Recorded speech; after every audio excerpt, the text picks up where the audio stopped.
broadcast who I haven't met yet. I'm Vanessa White.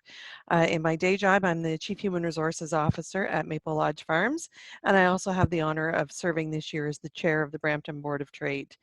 As I mentioned, the year has been a roller coaster for businesses everywhere, and Brampton has been no exception to that for sure.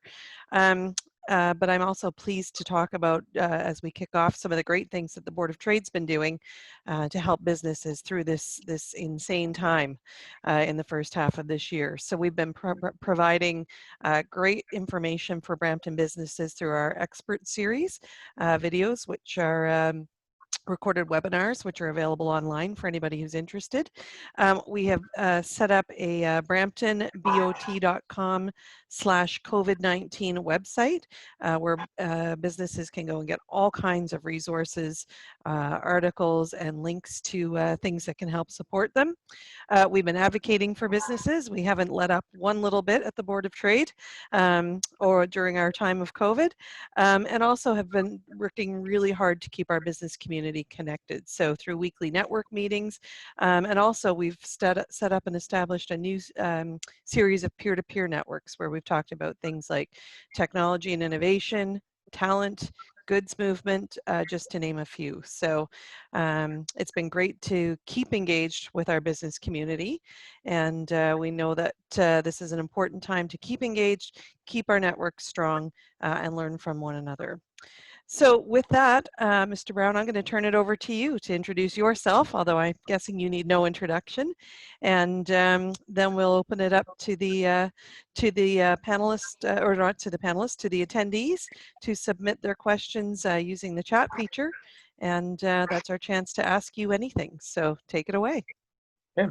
My name is Patrick Brown, Mayor of Brampton.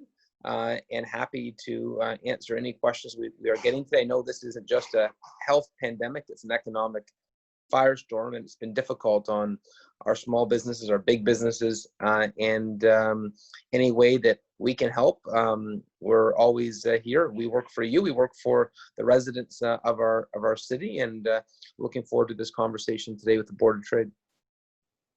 That's great.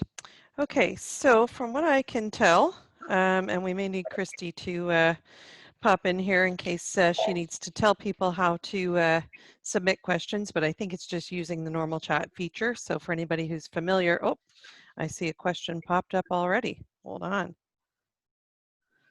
Oh no, we're starting strong. Mr. Mayor, can you provide an update on the federal-provincial agreement on COVID-19 funding for municipalities?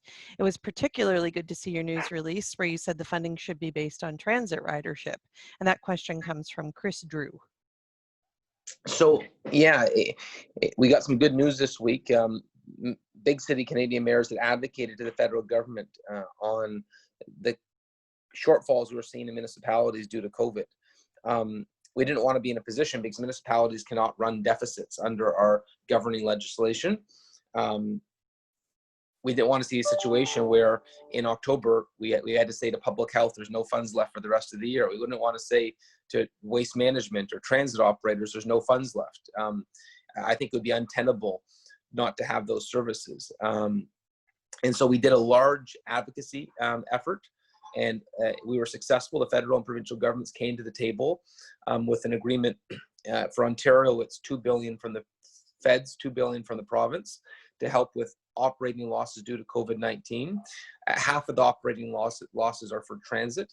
The first 6 months of the year, Brampton Transit lost $22 million due to COVID. By the end of the year, we'd be over $44 million.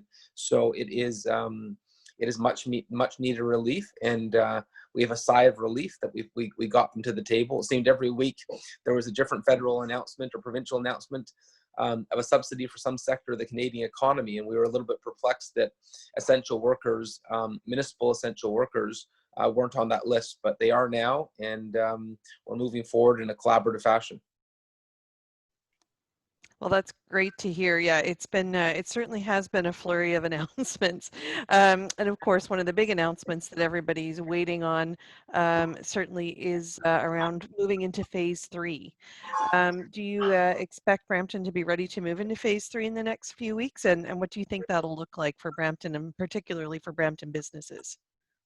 So let me say from the outset, all the signs are encouraging. Our numbers are down dramatically. A few weeks ago, we saw COVID numbers a month ago that were 100 a day. Now we're down to 10 a day, 5 a day, 8 a day, very low numbers. So that's very encouraging. Having said that, I've said from the beginning that it shouldn't be politicians announcing reopenings. It shouldn't be politicians dictating timelines. It should be health professionals. And when Dr. Lawrence Lowe, our medical officer of health, or Dr. Naveed Mohammed, our CEO at Osler Health System, tell us they believe we're ready, we can handle any new pressures, that's when I believe we're ready. And you can't put a date on that. I think we're getting closer, but ultimately it's their comfort level. They're the trained healthcare professionals. Absolutely, and I'm just going to give a quick shout out to Peel Public Health. You know, at Maple Lodge Farms, we've had an ongoing dialogue with them from early in the COVID days, and I will say their support has been tremendous for us. So we've had a very good experience. There's a great group of professionals over there who I know we trust inherently. So. That's good to hear that that the direction will come from them, keeping everybody in mind. Just going to take a look here. I think we have another question. Yeah, we do. From the audience. As a business owner, I am particularly interested in the direction from your office to city employees. The patio on Main Street was just completed because of business owners' frustrations, and the market was reopened without any business consultation from Queen Street Business. With only 4 weeks left of summer, so there's two questions. One, why is the communication and direction to accomplish a downtown community similar to Port Credit and Hamilton so slow, is question one.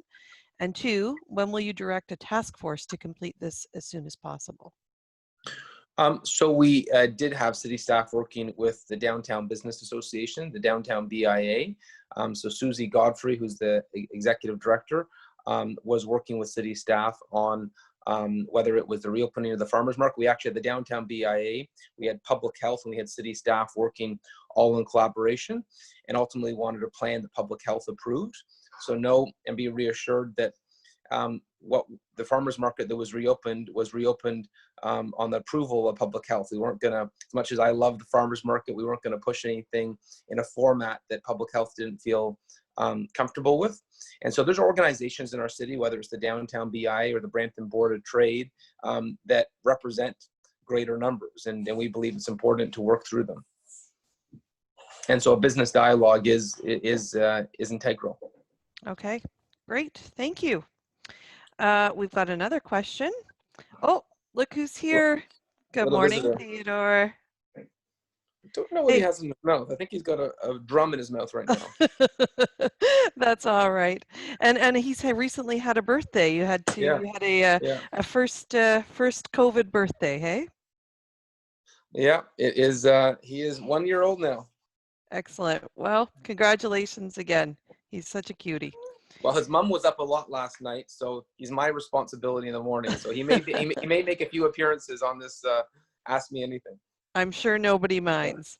Well, here's a question for you, for both of you.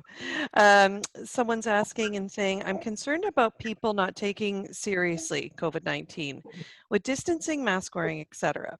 What steps is Brampton taking to enforce these safety issues? Small fines just don't seem to cut it. Well, let me say, first of all, that I think the vast majority of Brampton understands how serious this pandemic is. And there is a high level of compliance with 99% of the population. Now, there's always going to be a few bad apples that don't listen, and there's severe fines for them. We hired 12 additional bylaw officers to help us with enforcement, 12 new bylaw officers, and the fines can range from $750 to $100,000 if it's a more egregious case.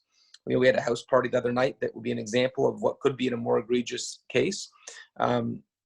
But there also has to be some reasonableness to this. We brought in a mandatory mask bylaw with other mayors in the GTA. And we brought in, we're the first transit system in the GTA to bring in mandatory masks to Brampton Transit. But what we said is if there's a medical exemption, we're going to understand that. So young children don't wear masks. For example, Theodore would not be advised to wear a mask, but he's under 2. If you have asthma, if you have any other medical complications, you have an exemption. And so we're not going to be forcing masks on people that for legitimate reasons don't feel comfortable with a mask, but we're asking for broad compliance and for the majority of the city to wear a mask. It saves lives and it diminishes the spread of the virus. Absolutely, and I know we've had a mandatory mask policy in place for quite some time at our company within our 4 walls, and honestly, having that reinforced generally in the public is really helpful as well. So it just kind of helps us reinforce the messaging around good PPE use all around. So we appreciate that. Another thing we're trying to figure out, certainly, and I know lots of businesses are, is a return to work for city staff, or sorry, for our staff. And I'm just curious what you guys have planned to help city staff return to work. What accommodations are you putting in place at City Hall? And when do you expect people to be back in the office? Oh, Christy, I think we might have some technical difficulty because I think the mayor's camera might be frozen.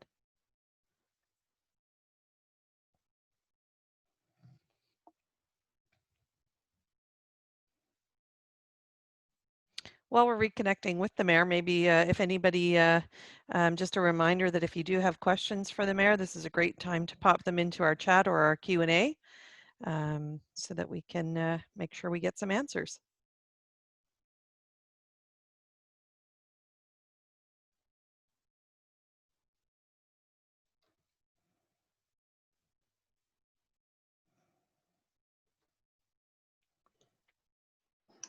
Hi, Vanessa. Just looks like we've temporarily lost the mayor there. So here we go. He's coming right back. Perfect.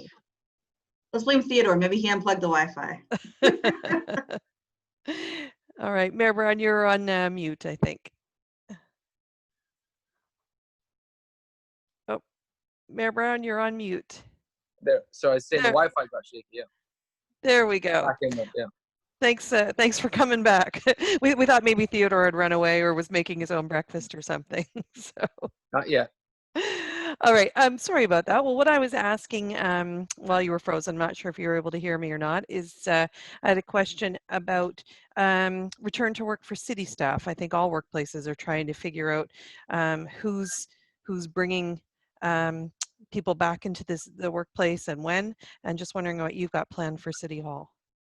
So we have a lot of city staff that have been working throughout the pandemic because much of the city staff are essential workers. And so our transit operators, firefighters, paramedic, Peel police, all public health workers, all going in and working.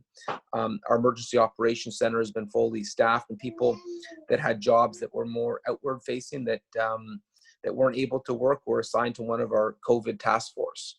So no one at City Hall has had a free holiday. Everyone has been given assignments to work for the betterment of the city. Under stage 2, we are not allowed to have City Hall recreation centers open. But as we meet standards for provincial reopening, we will be reopening facilities and they will be staffed. But I think right now, the advice of public health is not a full complement to be in person, and where it's possible to have virtual work being done, we will do virtual work.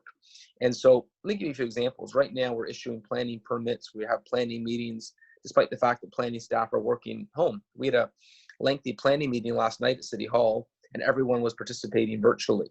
So once the province gives us the go-ahead to open city buildings, we'll open them in a manner that is consistent with public health. Great. And so and some people ask for a specific timeline. It's difficult to give us specific timelines. We don't know whether the extent of what a second wave could look like in the fall. I would say life is not going to be back to normal completely until we have a vaccine. Yeah, and that's certainly the approach we've been taking for any of our employees who are non-essential on site. Of course, same as you, a large proportion of our employees are required to come to work on site every day. But we've really just encouraged anybody who can work from home to work from home. I think it's just, to your point, until there's a vaccine, or at least until, things settle down and we know what wave 2 looks like, we just think that's the best way to keep everybody safe and to keep our business running. So.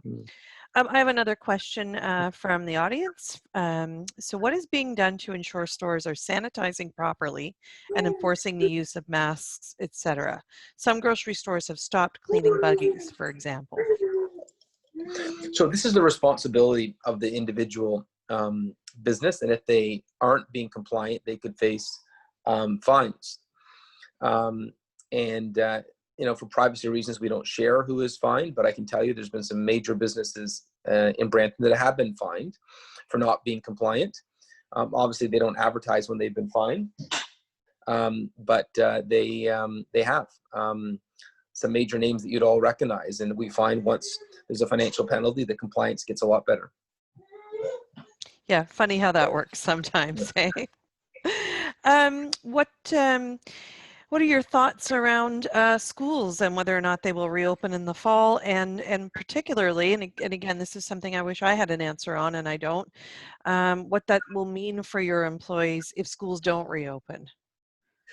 So this is the new COVID world where everything is tentative and things can change quickly with the virus. I was with the Minister of Education and the Premier last week, and we were chatting about it. I think their goal is to have school back in September, a 5-day school week, but it could change if the virus presents new threats. Ultimately, this will be a provincial decision. It's not a local decision point, but there are different factors, and it's a tough provincial decision because one, adults, teachers, support staff could spread the virus. Initial research suggests that it doesn't spread as quickly or as easily amongst young people, but there are cases where young people have contracted the virus. And so the abundant research we have, the research we have so far, which is not abundant, suggests that it is a safe environment for young people, but it's not 100%. But then conversely, there's a study from Sick Kids, which is a very reputable Canadian hospital, and their research paper said that the mental health ailments because of kids being removed from school and the social isolation has been significant. And Sick Kids recommended having kids back in school. And so you got to weigh both those factors. Minister Lecce doesn't have an easy task right now putting together a safe policy for education. No, I definitely don't envy him at all at this point in time. And I heard about that, heard an overview of that study yesterday afternoon, and it was exactly what I was thinking too. I'm fortunate because both of mine are are out of the school system. You've got one that'll go in a few years' time. So education decisions are never easy for anybody. We're trying to figure out, once a decision is made about schools, there's another layer to that where employees and employers are going to have to figure out how to handle employees who, even if schools reopen, aren't comfortable or don't want to send their kids to school. So I think decision making around things like childcare is and its impact on the workplace is going to be a very different discussion this fall than we've ever had before. So I see we've got another question in. Let's see what we've got here. Okay. As we continue to work through the recovery phase and move towards the thrive phase, what's the city doing to look ahead and continue to build a pipeline for investment attraction for Brampton? As an example, to keep the momentum going on attracting new businesses to Brampton and retaining existing businesses. So we have a robust economic development department, and Claire Barnett and her team, that's what they do day in and day out. We're also part of Toronto Global that I meet with regularly. So we have investment attraction for all of the GTA that we work in a very collaborative fashion. But there are some exciting projects happening: the innovation corridor, the cybersecurity campus, the startup visa program that we're hoping to start. And frankly, we're trying to create a matrix of conditions that are welcoming to businesses. We've had a tax freeze 2 years in a row. We've looked at any regulatory burdens that exist at City Hall and tried to reduce them. We're trying to create a reputation for Brampton that we're welcoming towards business investment. That's great. And certainly there is challenges with COVID that right now a lot of things are on hold. But you look at the MDA project that is still continuing, and the fact that we could have the Canada arm in Brampton, exciting and incredible. And we've been working closely with them. And then you look at some sectors that have really succeeded during COVID. The transportation logistics sector taking off. Amazon is hiring. So there are sectors that have actually excelled. And Brampton has an unusual amount of some sectors that are actually integral to this pandemic world. So the food processing sector. No city has a larger food processing sector than Brampton, and right now they're busier than ever. The trucking sector busier than ever. Absolutely. And Rogers, the Rogers campus, telecommunications is busier than ever, and so there are some momentum in some sectors in Brampton despite the economic adversity that we're facing.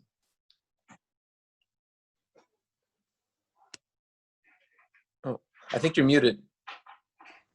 There we go. I've got a question that's come in for me. So why don't I take that? Gives you a chance to see what Theodore's doing down there. Yes. I can hear him bubbling around down there. So the question that's come in for me was, what's the biggest learning that Maple Lodge Farms has had through COVID so far? And I got to say, I wish we had only had one real significant learning, but we've had many. So I think one of the big ones for us has been certainly the value of employee communication and being able to communicate with employees and finding creative and unique ways to do that and to keep them informed about what's going on, especially if you're a business that has to continue to operate. That's been really critical for us.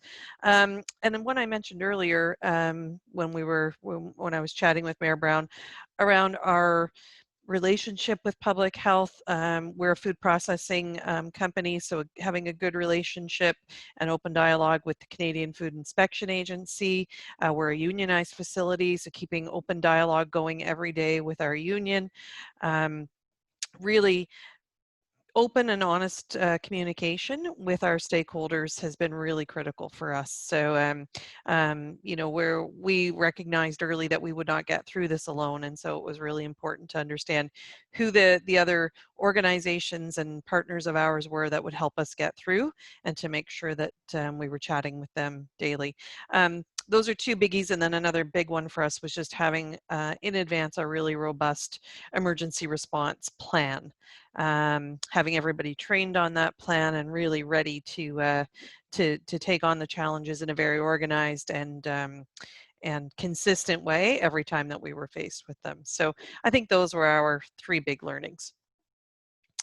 Mayor Brown, I have another one for you. Okay.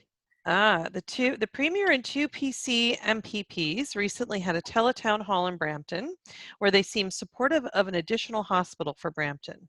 What are your thoughts on the province's progress for this, and do you expect the government will make an announcement to get shovels in the ground during their current term in office? That's a big question. So I've had some really good conversations with the Premier on this. I said we need to complete phase 2 of Peel Memorial. And we need a third hospital site designated because the process of building a new hospital is a lengthy period. And he's pledged his support. Now, there's verbal support and there's an official announcement. And although I appreciate his verbal support, I want to see an official announcement on both these matters. And this would simply get Brampton caught up to what is equitable and fair on a per capita basis. And so I don't think the ask is unfair. It's purely what is owed to Bramptonians, and the fact that they're not saying no is a good sign, because there are some things they'll say no right away to, right? Yeah, You know, another exciting thing that they seem to be expediting support for is the GTA West Highway, which, you know, will really go to strengthen the supply chain and boost our regional economy by more than $1 billion. Any thoughts on whether you'll see commitment to that project anytime soon? Yeah, and you know, when I was in provincial politics, I was one of the advocates for the GTA West Corridor. I think getting goods to market is integral. It is, and you look at the transportation gridlock we have in the Western GTA, it's a problem. This would help. I'm glad that we've got this back on track. You know, under previous administrations, the EA was canceled, and the momentum for that new transportation corridor came to a dead halt. That's not the case right now. We've got a municipal and a provincial government that are proceeding with the GTA West corridor, at the same time trying to take into consideration concerns that local residents have. You know, there's no reason we can't have accommodations for parts of the highway that go through urban areas. And so we're working with everyone, trying to get everyone on the same page.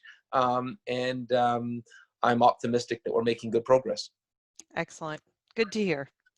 It wouldn't be a Brampton Board of Trade and Mayor conversation if we didn't ask the question about LRT. When will we see an LRT downtown, and what do you think that looks like? Mm-hmm. So on LRT, the LRT extension EA is scheduled to be completed towards the summer of 2021. As you know, we have that EA underway right now. For a long time, Brampton was very divided on the LRT. There was many respected members of our community on different sides. I look at former Premier Bill Davis, who was worried about the heritage aspects of the downtown. You had council that was on two different sides. Well, we managed to take into perspective everyone's perspectives, and we came up with some solutions. So now we have a council resolution that was passed 11-0. Who would have thought that? A transit motion in Brampton passed 11-0, and we're now pitching for federal and provincial investment. And sometimes provincial governments will say, oh, we can't provide funding, or federal governments say we can't provide funding until an EA is complete. Well, Chris Drew, who is watching this AMA, will remind you, because he's a transit junkie, he will remind you that the Yonge Street extension that the provincial and federal government invested in, they announced their funding for that before the EA was even complete. Having said that, pretty soon, in less than a year, we're going to have the EA completed, and they will have no excuses not to make sure Brampton gets its per capita transit funding. So we're going to continue to push this and lobby. Obviously, an LRT extension is not something that a municipality can finance on its own. It's beyond our financial capacity, but we're going to be aggressive and charming, and as charming as we can be, to get partners to make sure that this dream can be realized, because frankly, the Premier talks about a transit-oriented development. Talk about the development. Talk about the density that it would unleash in the downtown. It would be great for the downtown. It would spur business. It would spur quality of life. There's so many reasons this fits within everyone's master plans. Aggressive and charming. I love that approach. So speaking of being aggressive and charming, there was an announcement just, I guess, late last week about the university going into Markham. What about Brampton? Why did Premier Ford, or why do you think he supported Markham and not Brampton? And what are you doing to be aggressive and charming and push for our university? So we had a call with the Minister of Education that very same day, the Minister of Colleges, Training, and Universities. And he asked for a call with representatives from Milton and Brampton, saying that you guys are next on the list. Markham was first because there was no capital involved. And it's a little more tricky in Brampton. We've got modern school medicine proposal by the three existing academic partners that includes a significant capital ask. And then there was a Brampton University ask that didn't require capital. And so they're trying to get the best of both proposals right now. And so we're working with the province. They like the less capital because the financial realities stipulate that they couldn't support the capital request of the combined offer. But you know, the fact is everyone's on the same page. Everyone wants to see increased post-secondary opportunities in Brampton, and we're at the table. We're at the table with Ross Romano. Prop Sakaria is working really hard, and Amarjot Sandhu to help us on this ask. And I'm optimistic it's going to be approved before this mandate finishes with the current provincial government. So, boy, things have turned around. 2 years ago, there's going to be no post-secondary expansion. They've canceled 4 universities around the province. And now the talk is to get all 4 of them back online. So I'm glad we've done a full U-turn, and we may end up getting a much better, larger, impactful campus than was originally planned 2 years ago. Yeah. Now, again, I would think that would require building, which would obviously be capital.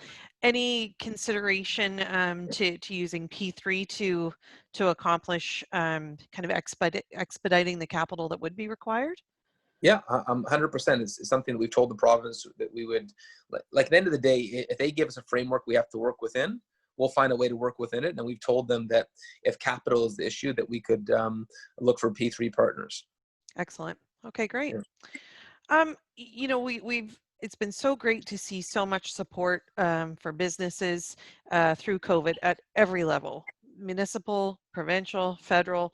And we are seeing businesses that otherwise would have closed able to survive through the multiple programs that have come out, whether they're region specific, industry specific, or just general policies and support.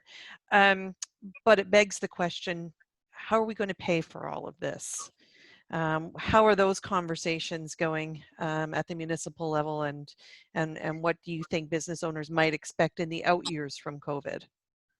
So from a municipal perspective, I think this would be the worst time to put on new user fees or tax increases. So it's not something that I'm entertaining and I won't support. So there will not be additional pressures municipally. How the provincial and federal governments deal with their financial pressures, that's a different question. But the debt loads provincially and federally are not insignificant. Canada has some serious financial challenges, but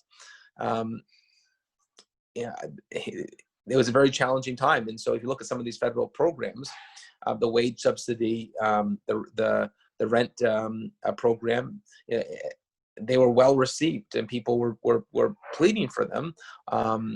If we didn't have them and debt levels were less, I'm sure there'd be a lot of angry campers as well. So it's not my responsibility to provide financial solutions for the federal and provincial government on their debt levels. What I would say is that there'll be no additional pressures municipally. Excellent. Good. We recently did a business confidence survey, and Todd has made me swear that I will not share the results of that, although we've seen some early indicators on that. But I will tell you that there was a high level of confidence in Brampton's economic future from the businesses that we surveyed, and an even higher level of confidence on an organization by organization or company by company level and their ability to thrive. So I think that's a good sign. But it was less than 50% of the businesses we surveyed believe that Brampton's business community is doing enough to foster a positive business environment. What are your thoughts on how the business community can do more? When you probably don't get asked that question very often. We're always asking you what more you can do for us. What more can we do?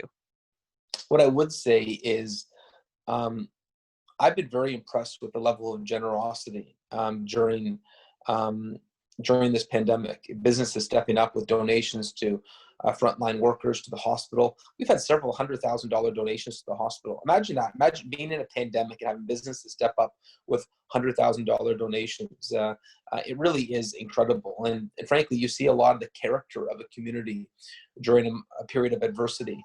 And I'm proud of Brampton residents and Brampton businesses, because I think you have shown resiliency and generosity that is contagious. So what more can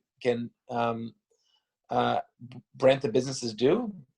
Continue that. Continue being resilient. Continue being innovative. Continue being generous. The fact that whether it's virtual storefronts, whether it's outdoor patios, the innovation, the resiliency, and the notion that we're all in this together.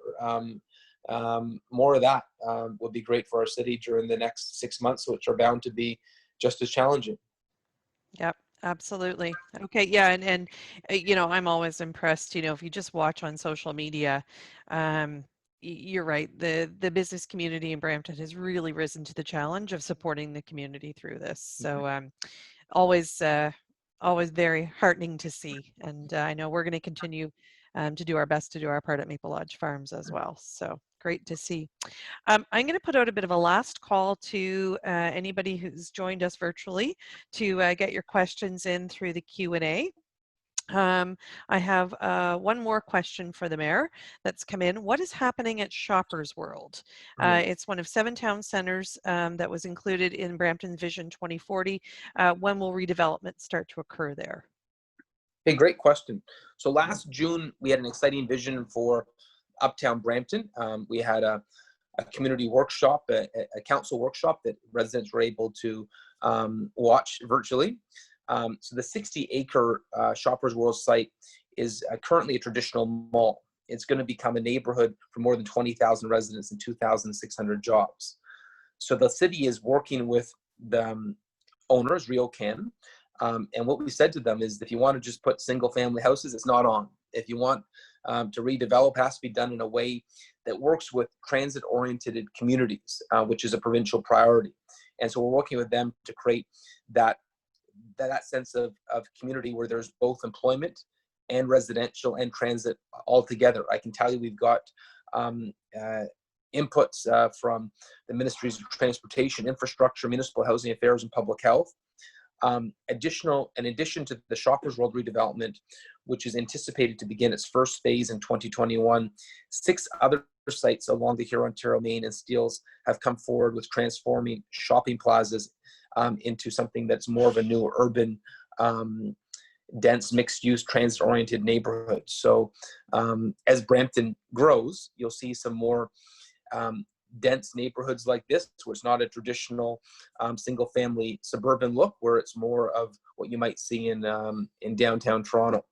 I think the only other thing I should mention on that is that RioCan is also looking at how the LRT can intersect with their development. And so you talk about that transit-oriented development, you know, the notion that you wouldn't need a car, that may actually be possible there. So Chris Drew, who I mentioned before, I bet you he'd love that. I'm sure he did. I haven't seen any you know, applause emojis or anything pop up in the chat yet, but oh yeah, we got a resounding yes with an exclamation point. So all right, 2 last questions. One's come in. This epidemic has made it clear that Brampton must complement its traditional manufacturing and logistics-related economy with global IT-related brands. What are the city's plans to pitch Brampton as a destination for foreign investment? Mm-hmm. So that is very topical because we've actually had an effort on FDI over the last 2 years, and we're focusing our efforts on, one, the Startup Visa Hub, which has been very successful in Toronto, which is now going to be emerging in Brampton. In terms of international IT brands, I can tell you that our cybersecurity catalyst is already getting recognized. When I've traveled abroad, people have had a high level of awareness of it. And so, you know, when they had the Canada-US Cybersecurity Conference, it was in Brampton at Lionhead. And so I think there's going to be significant spin-off from the cybersecurity catalyst. That initial estimates are 750 plus jobs. Those are IT related. So you talked about foreign direct investment in IT. You know, we can train people for cybersecurity around the world in Brampton. You know, we can have cybersecurity spin-off companies around the world in Brampton. So you talk about foreign direct investment in the field of technology. I don't think there's a better example than what we're doing in cybersecurity. Excellent. One last question, and I was actually something I was going to ask you. So I was going to ask you how you're holding up through all this, because I'm pretty sure when you signed on to run for mayor, there was no little starred disclaimer at the bottom that said, you know, pandemic likely. But I'm going to relate that to the last question we have in, which is mental health is an issue that has expanded with COVID, and certainly within the business community, dealing not just with the pandemic, but also with that additional stress of keeping people employed, keeping your business running, being able to provide for your family. What do you guys have planned for the rest of the year, understanding that winter months often also compound mental health issues? Mhm. So when I think about this in a bigger picture, you know, I think of my grandmother. She's 106, and she has lived through the Spanish influenza, the First World War, and the Second World War. And I think every generation, there's times when you have to step up and you face adversity. And the reality is, in my lifetime, I was born in 1978, there hasn't been adversity. Imagine our parents and grandparents, what they had to live through for the collective good of society. This is not a big ask, you know. Until we get a vaccine, people need to embrace physical distancing, wash their hands, stay at home. You know, people got sent off to fight Nazi Germany, and we had heroes, fatalities that we still honor today. We're not asking you to go off abroad and fight a war. We're asking you to stay home. And so I think the ask is minimal. And so we look at that bigger picture. I think we need to know the ask of us. You talk about the mental health challenges of losing loved ones in some of those larger challenges. I think the ask that we are asking our community and our country to go through is not as significant. In terms of the support we need to give each other, you know, we do have organizations like the CMHA. There are mental health services available. There are helplines available. Don't hesitate to ask for help. Mental health is the same as physical health. You know, if you had a broken arm, you wouldn't hesitate to go into the hospital. But for some reason, there's a stigma for asking for help when it comes to your mental well-being. And so that we saw in the Sick Kids report for young people, it's causing mental health challenges. And for people of all ages, you know, don't hesitate to reach out for that help. We have both regional and provincial services available if you want to ask for help. And let me close by saying something more positive. There is a bright side to this. You know, sometimes we're cooped up in our homes, and it's frustrating. But you know, think of the extra time you get to spend with family. You know, I'm used to being at events, 25 events on a weekend, and now I'm at home doing virtual events like the one we're having right now. And so, you know, I get to spend more time with my young son and my wife than I would have anticipated, which is great. So the silver lining is more time with family. And you know, frankly, I think sometimes we take for granted the little things that are wonderful, like, you know, being able to see your parents. You know, my parents, I've got a bunch of grandkids, and normally it would be something you'd assume they get to spend lots of time with their grandkids, but we've had to keep a distance. And so things that we take for granted, I think we're going to have a greater appreciation for once we get through this. And so we will get through this. I want everyone to be optimistic. Never underestimate the imagination and creativity of human innovation. And there's 8 successful human trials going on right now for the vaccine. There's many others that haven't reached that stage. We will get a vaccine. We will get through this, and it's just going to take some patience and sacrifice. And very soon we'll be back to normal, and we'll talk about how we all got through this together. Yeah, I'm looking forward to hearing your State of the City address next February. You know, when you and I did ours February gone by, this hadn't even started yet. No. And Yeah. I'm sure if we looked back at our comments now, we'd be like, oh, we were so crazy. Yeah.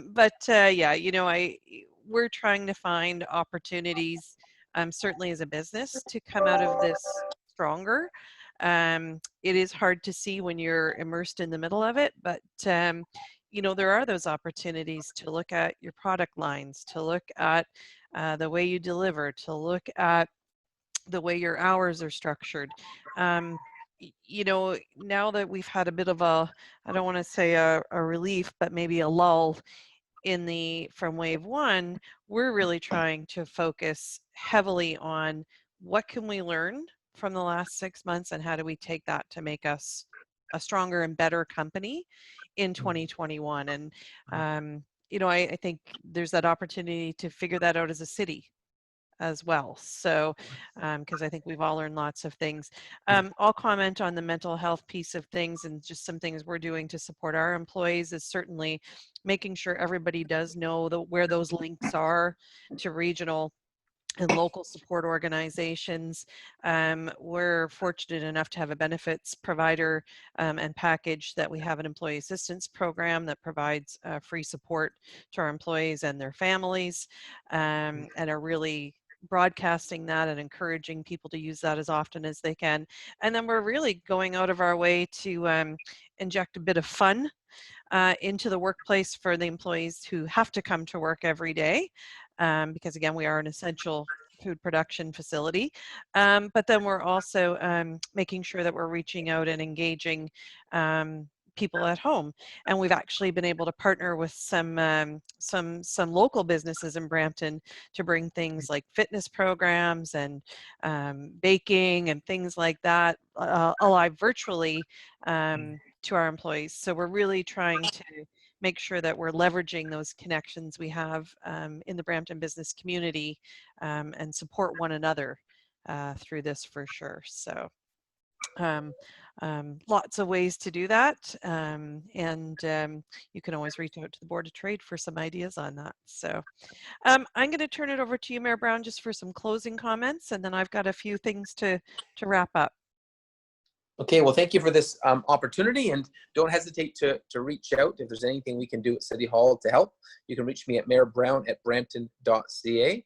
And remember to listen to the advice of public health. I'm like a broken record on this, but lather up, wear a mask, maintain physical distancing, and get tested. I've been tested. It's inconvenient for around 2 seconds, and by the time you realize it's inconvenient and uncomfortable, it's over. But it helps us know where the virus is circulating in the community, and we've got testing available at the South Fletcher's Community Center every single day. You drive up, it is simple as that. Great. Stay safe. Thank you, Mayor Brown, and thank you to our viewers. Definitely, you know, it's good to hear there's still lots moving forward despite COVID-19, and some of it probably accelerated because of COVID-19. So, you know, I think we've got confidence in the residents of Brampton and the businesses in Brampton to do the right things so that we can get our economy back on track as soon as possible. But you're right, it's got to be it's a stepped process where we need to do it hand in hand with what's with the advice of our public health officials as well. So I want to just remind people of some upcoming events that the Board of Trade has planned for its members. So RAP, Recovery Activation Program. This is a free opportunity for businesses to jumpstart their digital transformation. So watch for emails from the Board of Trade and look at our website for more information on that. Every Wednesday morning, we have just an open networking time. And again, you talk about mental health, sometimes just connecting with people informally and chatting about how things are going in your business is a great way to relieve a bit of stress and often pick up some great ideas on how to deal with that stress. So every Wednesday morning we do have Wednesday Wake Up, an online virtual drop-in, and again you can find information about that on the website. August 6th, the Honorable Caroline Mulrooney, Minister of Transportation, is joining us for a conversation about goods and people movement across the province. We'll make sure that we're asking about that GTA West corridor again, and hoping we'll hear some more positive indicators about that.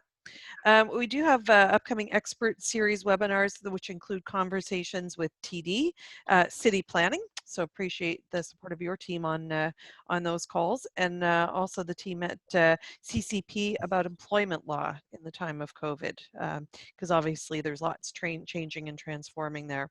So please visit bramptonbot.com to stay up to date and informed. With that, I'm going to sign off. We will give our viewers 10 minutes back in the day, which is probably just enough time for everybody to get to their next Zoom call. And Mayor Brown, probably time for, Theodore's probably ready for a snack. So. Well, believe it or not, we actually have a federal and provincial transit announcement today. So I get to welcome some visiting ministers. So we have some money coming to Brampton today. Stay tuned. Excellent. We will look forward to that. Well, thank you again. Have a great day, and thanks to everyone who joined us this morning. Thank you. Bye-bye.